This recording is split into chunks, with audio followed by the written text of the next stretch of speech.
여러분 둘 중에 하나를 골라보시겠어요? 1번, 예수님을 믿어도 죄 짓고 사는 거지. 그런 건 어쩔 수 없는 거 아니겠어? 사람이 어떻게 죄를 안 짓고 살아? 2번, 예수님 믿는다면 당연히 죄 안 짓고 사는 거죠. 자, 여러분은 어디에 더 가까우십니까? 답을 묻지는 않을게요. 시험 되실 분이 계실 것 같아서. 오늘의 본문 서두에 이 요한 사도는 이 글을 쓰는 까닭이 우리로 하여금 죄를 짓지 않게 하려고 쓴다 합니다. 죄를 안 져? 하나도? 많은 그리스도인들이 예수님을 믿어도 죄를 지을 수밖에 없다고 생각합니다. 맨날 우리가 경험하는 게 그런 거니까 아주 확실하게 말할 수 있겠죠? 나는 분명히 예수님을 믿는데 여전히 혈기 부리고 음란한 생각하고 행동하고 욕심, 분쟁, 미움, 거짓말, 질투 이런 거 계속 마음에 일어납니다. 예수를 믿어도 사람이기 때문에 어쩔 수 없이 죄를 짓고 사는 것이라고 생각하고 말합니다. 그래서 주일 예배를 드릴 때마다 하나님 지난 일주일도 죄 짓고 왔습니다. 이렇게 기도하는 거겠죠. 여러분은 어떻습니까? 하나님 저 한 주간 승리하고 왔어요 하는 이런 마음입니까? 아니면 하나님 또 죄 짓고 왔습니다 이렇게 무거운 마음으로 나오십니까? 왜 우리는 하나님 앞에 나갈 때마다 이렇게 떳떳하지 못하고 부끄러울까요? 자기 스스로 또 죄를 지을 것이 너무나도 분명하다고 확신하기 때문입니다. 죄를 안 지어야겠다 이런 생각이 분명하지 않은 것이죠. 우리가 죄에 쉽게 무너지는 이유는 바로 이 믿음에 있습니다. 예수님을 믿으면 죄 안 짓고 살 수 있다 이런 믿음이 아예 없어요. 예수를 믿어도 계속 죄 지을 수밖에 없다고 생각하는 사람은 쉽게 죄에 무너집니다. 이미 무너질 준비를 하고 있는 거잖아요. 우리 안에는 죄에 대해서 어쩔 수 없다라는 그런 자포자기하는 마음이 있습니다. 예수를 믿고 죄 짓지 않고 살아야 한다는 의식이 별로 없습니다. 형편이 조금만 어려워지면 쉽게 거짓말하고 상황이 조금만 심각해지면 도망갈 생각부터 하지요. 누군가가 이렇게 겁주면서 다그치면 거짓말로 그 위기를 모면하려고 합니다. 자기가 그러니까 사람은 누구나 다 그런 거야 이렇게 단정 짓습니다. 털어서 먼지 안 나는 사람이 어디 있어요? 마음으로 짓는 죄 그런 건 어쩔 수 없는 거잖아요. 뭐 큰 죄라면야 몰라도 드러나지 않는 이런 작은 죄들은 어쩔 수 없는 거죠. 이렇게 생각하는 한 우리는 죄의 문제를 극복하기 어렵습니다. 성경에서는 예수 믿는 사람은 죄를 안 짓게 되어 있다 이렇게 말씀하십니다. 그것이 하나님의 약속이에요. 제가 거짓말하는 것 같으신가요? 요한일서 3장 9절에 분명히 이렇게 말씀하십니다. 같이 함께 읽어볼까요? 하나님께로부터 난 자마다 죄를 짓지 아니하나니 이는 하나님의 씨가 그의 속에 거함이요 그도 범죄하지 못하는 것은 하나님께로부터 났음이라. 네, 물론 여기서 죄를 짓지 아니하나니 여기에 사용된 동사는 현재형이에요. 그래서 그 의미는 뭔가 단회적인 실수, 어떤 잘못된 선택으로 인해서 넘어지는 죄에 대해서 말하는 것은 아닙니다. 지속적으로 계속해서 반복적으로 이렇게 습관적인 죄를 짓지 않는다는 뜻입니다. 어쨌든 그렇다 해도 이게 단회적이든 습관적이든 간에 분명하게 기록된 말씀이니까 이게 아니라고 할 수도 없고 그렇다고 딱히 실제로 내가 이걸 경험해 본 것은 그렇게 많지 않은 것 같으니 이게 진짜라고 말하기도 참 확신이 없고 곤란하시죠? 마스크를 써서 곤란한지 안 한지 알 수가 없네. 자, 여러분은요 죄를 짓습니까? 혹시 오늘도 죄를 지으셨나요? 왜요? 하나님께로부터 난 자가 아니라서? 여러분 예수님을 믿는데 왜 죄를 짓죠? 그럼 반대로 왜 죄를 짓지 말아야 할까요? 죄는 하나님이 싫어하시는 것이고 죄가 하나님을 거스르는 것이기 때문에 그렇습니다. 하나님은요 죄를 몸서리칠 만큼 싫어하십니다. 그게 어느 정도인지를 십자가를 보면 알 수 있어요. 하나님은 죄에 대한 그분의 진노가 얼마나 극렬한지 이 십자가에서 남김없이 그 진노를 다 쏟아 부으셨습니다. 죄인의 몸에 성한 곳이 정수리부터 발바닥까지 한 군데도 없이 징박힌 채찍에 살이 터지고 뼈가 드러납니다. 가시로 머리를 찌르고 손과 발에 못을 박아서 피가 솟구쳐 나옵니다. 그리고 기어이 온 몸에 모든 물과 피를 다 쏟게 하시고 그 고통스러운 순간에 철저하게 외부로부터 그 어떤 도움이나 동정조차도 단절된 상태가 되게 하십니다. 아들이지만 죄에 대한 진노는 사랑하는 아들조차도 외면하도록 만드는 것이었습니다. 이것이 죄를 바라보시는 하나님의 시선입니다. 죄를 지으면 안 되는 또 다른 이유는 죄의 본질 자체가 너무나 악하기 때문에 그래요. 우리는 죄를 짓는 행위에 직접 가담하는 사람이잖아요. 그래서 죄를 객관적으로 잘 바라보지 못합니다. 그래서 죄에 대해서 얘기할 때 본능적으로 그 죄에 대해 변명하고 우리가 저지르는 일에 대해서 자꾸 그 이유를 설명하는 데 급급합니다. 그러나 죄를 좀 객관적으로 본다면 이 죄의 속성이 얼마나 추잡하고 더러운지, 그리고 그 죄가 생산해내고 있는 비참하고 못되고 파괴적인 결과를 우리가 금방 알게 됩니다. 이런 죄의 본질을 직면하게 된다면 죄를 미워할 수밖에 없어요. 그런데 이런 죄의 속성을 우리가 직시하지 못하면 내가 그 속에 포함되어 있기 때문에 자기를 자꾸 변호하고 싶어서 죄가 마치 죄가 아닌 것처럼 왜곡시키고 그럴 수밖에 없었다고, 사람들 다 그러고 산다고 자꾸 합리화하려고 합니다. 그러면서 점점 죄의 최종 생산물인 죽음까지 우리를 이끌고 가지요. 이러니 우리 삶에서 이 죄라는 것은 정말 다 털어내버리고 생각조차 하지 말아야 한다는 것을 깨닫게 됩니다. 그런데 성경은 이러한 죄에서 우리가 구원받았다, 그 죄값을 예수님께서 대신 치르시고 우리를 구원해내셨다, 이것을 믿음으로 받아들이는 모든 사람에게 값없이 이 구원을 주신다 말씀하십니다. 우리가 받은 이 십자가 속죄의 복음은 참 정말 놀라운 것이에요. 우리의 모든 죄가 용서받았다? 이것을 좀 더 정확하게 말하면 우리가 예수님을 믿으면 지금까지 과거에서 지금부터 지어온 모든 죄가 용서받았다 뿐만 아니라 우리가 예수 믿고 난 다음에도 앞으로 짓게 될 죄도 다 용서받았다. 이건 좀 이상한데 뭐 그런 말 들어본 적은 있어요. 그런데 이거를 일컬어서 완전한 용서의 은혜, 성도의 견인이라고 합니다. 성도의 견인이라는 것은 우리가 진정으로 중생해서 그리스도와 연합해서 하나님의 자녀가 된 모든 신자는 한 번 구원받은 것으로 영원히 구원받는 것이다. 결코 중간에 죄로 인해서 그 구원받음이 탈락될 수 없다. 항상 하나님의 은혜가 끝까지 그를 지키시기 때문이다. 이런 이야기예요. 이런 성도의 견인에 대한 성경적인 근거가 성경에 참 많이 있습니다. 먼저 예수님도 그렇게 말씀하셨어요. 요한복음 10장 28절에 보면 이렇게 말씀하십니다. 내가 저희에게 영생을 주노니 영원히 멸망하지 아니할 것이요 또 저희를 내 손에서 빼앗을 자가 없느니라. 바울도 로마서 8장 38절에서 39절까지 이렇게 말씀합니다. 내가 확신하노니 사망이나 생명이나 천사들이나 권세자들이나 현재일이나 장래일이나 능력이나 높음이나 깊음이나 다른 어떤 피조물이라도 우리를 우리 주 그리스도 예수 안에 있는 하나님의 사랑에서 끊을 수 없으리라. 빌립보서 1장에서도 비슷한 말씀을 하십니다. 너희 속에 착한 일을 시작하신 이가 그리스도 예수의 날까지 이루실 줄을 우리는 확신하노라. 베드로도 마찬가지로 이 성도의 견인에 대해서 이렇게 말합니다. 너희가 말세에 나타내기로 예비하신 구원을 얻기 위하여 믿음으로 말미암아 하나님의 능력으로 보호하심을 입었나니.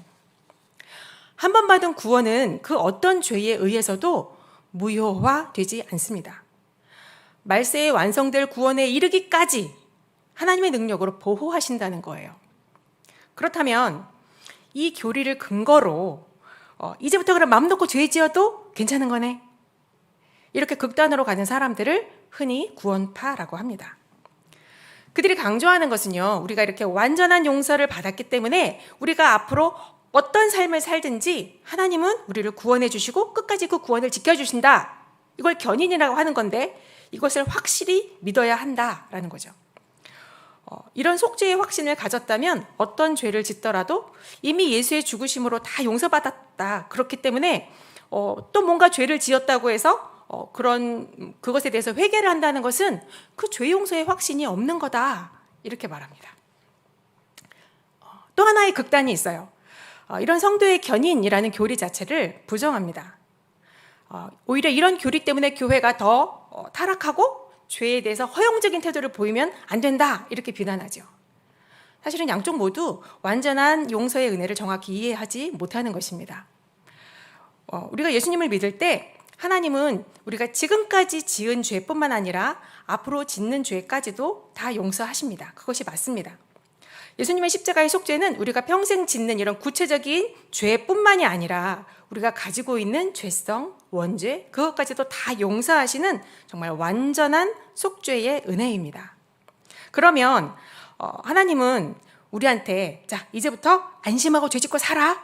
그러라고 이 은혜를 주신 것이겠습니까? 야, 이제 편안하게 죄짓자. 괜찮아. 이제 안심하고 죄지어도 돼. 하나님은 이미 다 용서하신 것이니까 죄책감 없이 살아도 돼. 그런 거 느낄 필요 없어. 이런 건 속죄의 믿음도 아니고 하나님이 의도하신 바도 아니겠죠. 하나님은 오히려 우리가 죄 짓지 않고 살게 하시려고 이 완전한 용서의 은혜를 주신 것입니다. 요한일서 2장 1절에 나의 자녀들아 내가 이것을 너희에게 쓰면 너희로 죄를 범하지 않게 하려 함이라. 하나님의 뜻은 우리가 죄 짓지 않고 사는 것입니다. 여러분은 예수님을 믿고 난 다음에 죄 짓지 말아야지, 말씀대로 살아야지 이런 간절한 마음이 생겼습니까? 이런 마음이 있다는 것은 이미 여러분이 전적으로 여러분 안에 성령님이 계시다는 증거입니다. 그리고 하나님은 여러분이 더 이상 죄 안 짓고 살 수 있도록 도와주십니다. 그런데 우리가 경험하는 것은 우리의 욕심이 자꾸만 우리를 죄 짓게 만들어요. 죄 안 짓고 싶은데 자꾸 죄를 짓게 돼요. 그런 우리를 위해서 하나님께서 죄를 지었을 때마다 깨끗함을 받고 다시 하나님 말씀대로 살도록 우리에게 완전한 용서의 은혜라는 이 안전망을 허락해 주신 것입니다. 여러분 서커스 공중고개 묘기를 할 때 요즘은 그런 거 잘 구경 못하는데 저 어렸을 때는 그런 TV에서 그런 거 되게 많이 이렇게 중계를 해줬었어요. 서커스 공중고개를 할 때 혹시 모를 실수에 목숨을 구하기 위해서 밑에 이렇게 안전 그물을 쳐놓잖아요. 그렇게 하면 고개사들도 훨씬 안정감이 생겨서 안심하고 더 완벽한 기술을 구사하게 된다고 합니다. 이 서커스의 안전 그물은 왜 두는 걸까요? 그물이 있으니까 안심하고 떨어지라고 두는 걸까요? 엄밀히 말하면 떨어지지 말라고 치는 겁니다. 하나님께서 원하시는 것은요, 우리가 죄 짓지 않고 하나님 말씀대로 사는 것입니다. 그러나 우리가 그것을 간절히 소원해도 자꾸 우리의 욕심 때문에 죄를 짓게 되는 것이죠. 그래서 그렇게 우리가 원하지만 계속해서 죄를 짓기 때문에 그래서 하나님께서 우리를 끊임없이 용서하시고 다시 그 실패한 그 자리부터 다시 시작하게 해주신다는 약속을 하시는 것입니다. 안전망이 있으니까 안심하고 죄를 지어도 돼. 그게 아니라 그 안전망이 뭐냐? 요한일서 2장 1절 하반절에 이렇게 말씀하십니다. 만일 누가 죄를 범하여도 아버지 앞에서 우리에게 대언자가 있으니 곧 의로우신 예수 그리스도시라. 만일 이 누가가 누구예요? 죄 안 짓고 싶은데 하나님 말씀대로 살고 싶은데 그런데도 만일 죄를 짓는다면 그런 사람이 있다면 그렇더라도 용서받을 수 있는 놀라운 은혜를 하나님이 주시는 것입니다. 예수 그리스도가 하나님의 보좌 앞에서 우리를 변호해 주시는 거예요. 그분께서 우리의 죄값을 십자가에서 치르셨기 때문에 우리가 죄를 짓더라도 우리는 더 이상 죄인이 아니라 의인이라고 변호해 주시는 것입니다. 그러니 우리가 할 일은 이거 믿고 마음대로 죄 짓는 게 아니라 하나님 앞에 죄를 자백하는 것이죠. 그러면 하나님은 우리의 모든 죄를 사하시고 우리를 깨끗하게 해주시고 다시 시작할 수 있도록 해주십니다. 이처럼 완전한 용서의 은혜는 성도의 견인이라는 것은 우리가 죄 짓지 않고 살게 하시려는 하나님의 은혜입니다. 우리가 보통 이신칭의 이렇게 말하잖아요. 이 칭의라는 말이 하나님이 우리를 마치 죄 짓지 않은 사람처럼 여겨준다라는 말입니다. 용서보다 훨씬 강한 뜻이죠. 칭의는 우리의 죄책감과 죄악을 모두 제거해 주신다는 것입니다. 죄에 대한 벌을 내리지 않을 뿐만 아니라 죄가 이미 제거되었기 때문에 마치 죄 짓지 않은 사람처럼 봐주신다. 그런 말이에요.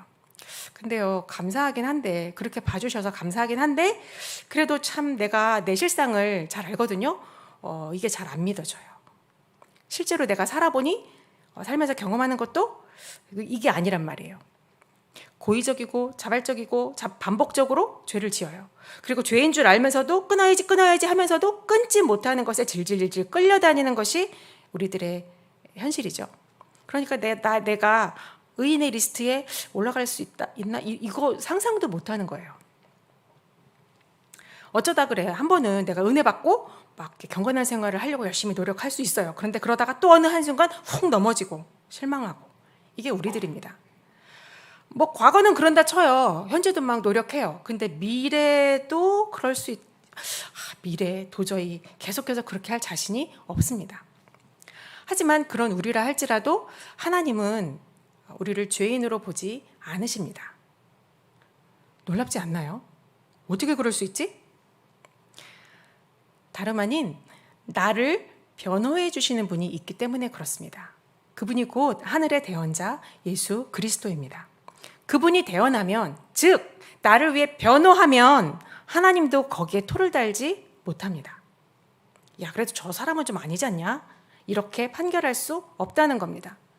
예수님이 변호를 서셔서 진 소송은 단 한 건도 없습니다. 이유가 있죠. 왜? 죄 없는 예수님께서 범죄자의 죄를 모두 뒤집어 쓰시고 그를 위해서 이미 값을 치르시고 죄값을 치르셨기 때문입니다. 재판관은 무죄라고 판결할 수밖에 없어요. 이미 벌을 다 받았기 때문에. 죄의 질도 상관이 없습니다. 그분이 온 세상의 죄란 죄는 모두 다 짊어지고 골고다에서 그 대가를 다 치르셨기 때문입니다. 아무리 이 지구 무게만큼이나 무거운 죄일지라도 상관없어요. 우리가 바로 그런 용서를 받았습니다. 우리는 죄에서 자유할 수 없지만 그분 안에서는 자유할 수 있습니다. 그분의 변호는 그 효력이 영원하기 때문입니다. 우리는 이것을 아는 자들이에요. 이것을 아는 자들이에요. 피상적으로 아는 척하는 것이 아니라 정말로 우리가 죄를 짓고 우리를 고소하고 심판대 앞으로 끌고 가서 기어이 사형 언도를 받아내려고 하는 그 법정에서 피를 뿌리며 우리를 구해내시는 대언자 예수 그리스도의 그 애끓는 사랑이 나를 살려냈다는 사실을 분명하게 아주 실제적으로 알아야 한다는 것입니다. 내가 이걸 안다는 것을 어떻게 알죠? 내가 아는 이것을 내가 어떻게 아냐고요? 내가 예수 그리스도께서 나의 대언자가 되신다? 이 사실을 알고 있다는 걸 어떻게 알죠? 3절에 보시면 이렇게 말씀하십니다. 우리가 그의 계명을 지키면 이로써 우리가 그를 아는 줄로 알 것이요. 그분의 계명 지키는 거 보면 안다는 거예요. 아는 것. 그리고 알기 때문에 아는 대로 행하는 것이 다른 말이 아닙니다. 이걸 알기 때문에, 바로 이 사실을 알기 때문에 우리는 죄를 짓지 않습니다. 죄에 지지 않습니다. 비록 넘어져도 다시 그분의 계명 앞으로 나아갈 수 있는 것입니다. 그의 계명을 지키는 것으로 그분 안에 거하게 되고 그분 안에 거하면 죄가 무력화되고 그 영향력을 상실하기 때문입니다. 근데요, 계명을 잘 지키기만 하면 예수를 잘 믿는다고 착각하는 사람들이 꽤 있습니다. 우리가 계명을 지킴으로 하나님의 자녀가 되는 건가요? 아니요. 하나님의 자녀이기 때문에 계명을 지키며 살 수 있는 것입니다. 그런데요, 우리는 사실 모두 계명을 다 지키고 싶어 하지요. 어릴 때부터, 교회 다닐 때부터 말씀대로 살아라, 말씀을 지키며 살아라, 아주 귀에 못이 박히도록 들었으니까 계명을 지키고 싶어 합니다. 네, 정말 지키고 싶어 해요. 그리고 예수님을 믿고 우리가 하나님의 자녀가 된 우리에게는 그 계명을 지킬 능력이 있습니다. 여러분은 능력자라니까요. 내 안에 죄 안 짓고 살아갈 수 있는 능력이 있습니다. 이것을 아는 것과 모르는 것은 굉장한 차이가 있어요. 여러분, 우리는 원래부터 죄 지을 수밖에 없는 운명을 타고난 사람들이 아니에요. 우리는 죄 안 짓고 계명을 지킬 능력이 있어요. 내 안에 오신 성령께서 그 증거입니다. 그러나 동시에 계명을 지키지 않을 선택권도 우리에겐 있습니다. 그리고 우리는 그 권리를 너무 자주 남용하죠. 계명을 지키지 않는 쪽을 선택한다면 우리는 계속 하나님과 멀어지게 될 것입니다. 반면에 자신의 선택과 의지로 하나님 말씀에 귀를 기울이면 죄가 떠나고 기쁨으로 충만한 삶을 살게 될 것입니다. 이런 구분이 가능할지 모르겠지만 그냥 제가 편의상 한번 설명을 위해서 이렇게 구분해 봤어요. 계명이라는 것은 어떤 구체적이고 확실한 명령입니다. 또 하나님의 말씀이라는 것은 이 계명을 포함한 더 넓은 범주의 하나님의 뜻을 말합니다. 신앙의 첫 단계에서는 분명 계명이 필요합니다. 하지만 그의 신앙이 점점 성숙하면 할수록 하라, 하지 마라 이런 계명을 단순히 따르기보다는 그런 계명을 주시는 하나님의 마음을 이해하고 그분의 말씀을 사랑하게 되어서 말씀 전체를 스스로 지키게 됩니다. 그래서 시편 기자 시편 119편 11절에 이렇게 말합니다. 내가 주께 범죄하지 아니하려 하여 주의 말씀을 내 마음에 두었나이다. 여러분 믿지 못하시겠지만 하나님을 사랑하면 죄가 미워져서 더 이상은 죄를 짓지 않게 된다는 것입니다. 그리고 그것을 가능하게 하는 방법은 내 마음에서 하나님이 떠나시지 않는 것, 주의 말씀을 내 마음에 두는 것, 그것입니다. 우리는 참 많은 설교를 들어요. 주일도, 수요일도, 금요일도 인터넷에 설교 말씀이 넘치죠. 거기다 개인적으로 신앙 강좌를 들으시는 분도 있고 제자 훈련도 하고, 네, 여러 채널을 통해서 말씀을 접하죠.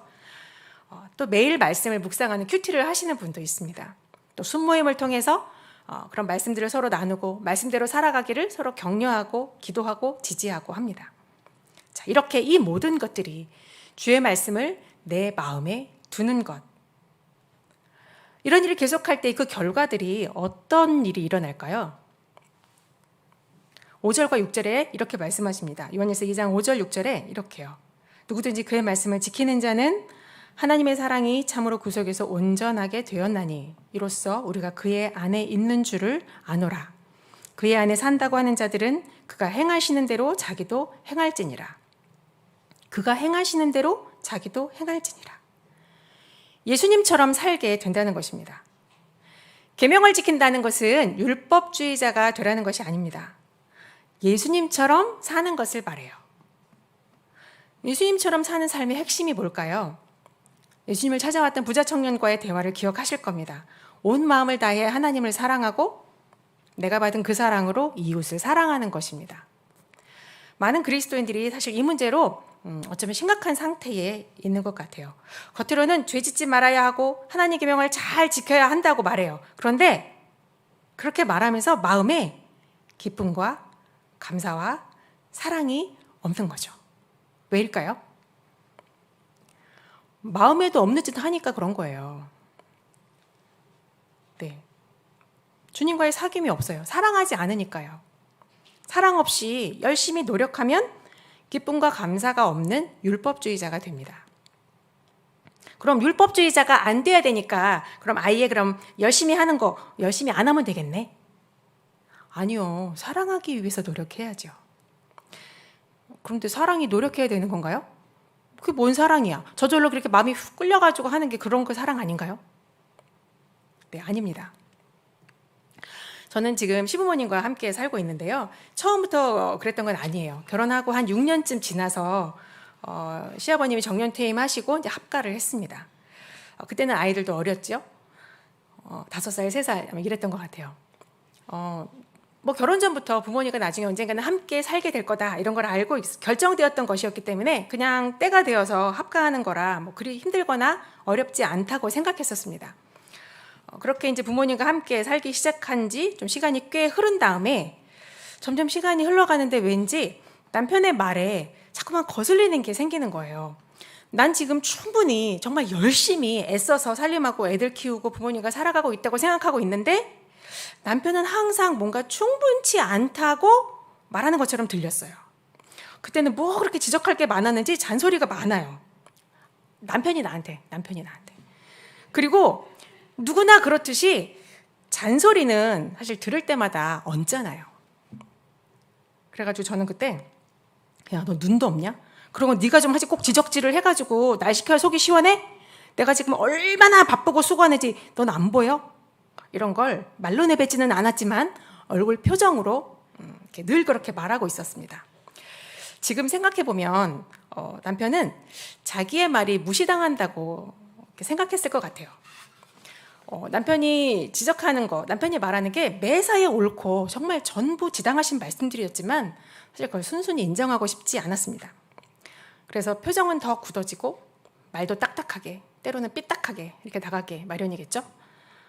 관계가 좋을 리 없었습니다. 그런 상태가 제법 꽤 오래 지속되었던 것 같아요. 마음이 괴롭고 밉고 불만은 쌓이고 이렇게 살아야 되나? 이런 결혼 생활을 유지해야 되나? 의미 없다. 괴롭죠. 괴로우니까 기도하게 되더라고요. 그러다가 어느 날 문득 깨닫게 된 것이 있었습니다. 여러분, 공짜로 먹는 밥이 맛있나요? 내 돈 내고 먹는 밥이 맛있나요? 공짜로 먹는 밥이 더 좋을 것 같죠? 근데 그 밥을 내주는 사람이 불편한 심기를 팍팍 드러내면서 이렇게 밥을 퍼준다면요? 공짜로 주는 내공이 얼마나 큰지 알아? 네가 얼마나 이걸 감사하게 받아먹는지 내가 지켜보겠어. 이런 표정으로 준다면 얹히겠죠? 내가 그런 밥을 해먹였구나. 사랑도 없이 기쁨도 없이 의무적으로 사는 삶은 해주는 나도 받는 그도 서로를 힘들게 합니다. 사랑 없는 헌신은 물론 수고는 커요. 하지만 불편합니다. 그러니까 불편하지 않으려고 헌신도 아예 하지 않는 걸로 그래야 될까요? 아니요. 사랑하려고 노력해야 합니다. 마음을 담으려고 애써야 하는 거죠. 사랑은 그런 겁니다. 그렇게 의식을 가지고 정신 차리고 하나씩 나를 바꿔가야 하는 것입니다. 죄를 짓지 않기로 결단하는 것도 물론 좋습니다. 그분의 말씀대로 사는 것, 예수님처럼 사는 것이 한결 더 중요합니다. 사랑하는 것이 더 중요합니다. 그분의 말씀대로 사는 거, 이런 말씀 들을 때마다 부담스러우시죠? 이 두꺼운 성경책에 써 있는 걸 몽땅 다 이런 거 아니라고 했잖아요. 그리고 그것은 불가능한 일이 아닙니다. 그분이 내 안에, 내가 그분 안에 사랑으로 사귀면서 사는 것이니까 불가능하지 않습니다. 우리의 결단은 무너지기 쉬워요. 하지만 그분 안에 있으면 무너지는 것은 있을 수 없는 일입니다. 지금 여러분의 삶에 어떤 일이 있는지, 그게 얼마나 여러분을 힘들게 하는지, 그 인간 때문에, 그 일 때문에, 그 돈 때문에 내가 짓눌려서 죽을 것 같지만, 그래서 하루에도 몇 번씩 천국과 지옥을 오가면서 죄를 짓는 내 마음이지만, 하나님은 그런 우리를 보실 때 마치 한 번도 죄 지은 적이 없는 사람인 것처럼 바라보십니다. 내가 그런 사람들입니다. 나를 그렇게 바라보시는 그런 분을 우리가 어찌 사랑하지 않을 수 있을까요? 나를 이토록 사랑하시는 분에게 어찌 지금 내가 이 죽을 것 같은 이 문제가, 이 힘든 문제가 그분 앞에 별거 다닐 수 있겠습니까? 어찌 나의 이 문제에 그분이 관심이 없으시겠어요? 내 바람을 그분이 모르실까요? 천만에요. 잘 아십니다. 근데 아시면서도 왜 즉시 내 소원대로 행해주시지 않는 걸까요? 나를 위해 가장 좋은 것을 주시려고 지금은 거절하는 것인 줄 믿지 않을 수가 없는 것입니다. 그래서 하나님, 당신을 사랑합니다. 사랑이라고 말하기에는 나의 이 사랑이 하나님 사랑에 비해 너무 비열하고 너무 자기중심적인 수준에 머물러 있지만 그래도 사랑한다 이 말 밖에는 달리 표현할 말이 없어서 네, 하나님, 당신을 사랑합니다. 주님이 내 안에, 내가 주님 안에 거하는 이 사랑의 사귐이 날로 깊어지기를 원합니다. 그 사랑 안에서 내가 즐거이 계명을 지키고 하나님 마음을 알아가게 해주십시오. 죄를 안 짓고 사는 이 기적 같은 삶이 정말 내 삶에 실제로 나타나게 하여 주시옵소서. 그 문제가 해결돼야, 그 인간이 사라져야, 이 돈이 생겨야, 그래야 죄를 안 짓는 게 아닙니다. 상황과 상관없이 주님을 더 깊이 사랑하면 죄가 싫어지고 그분의 말씀을 지키는 것이 즐거움이 됩니다. 예수님을 믿는 수준에서 머무르지 말고 예수님을 사랑하는 자가 되십시오. 예수님처럼 사는 자가 되십시오. 날이 갈수록 더 사랑하는 자가 되십시오. 주님을 사랑할 때 우리가 죄짓지 않고 하나님의 말씀대로 살아가는 기적이 우리 안에 일어나게 될 것입니다. 우리 같이 함께 찬양하면서 기도의 자리로 나아가겠습니다.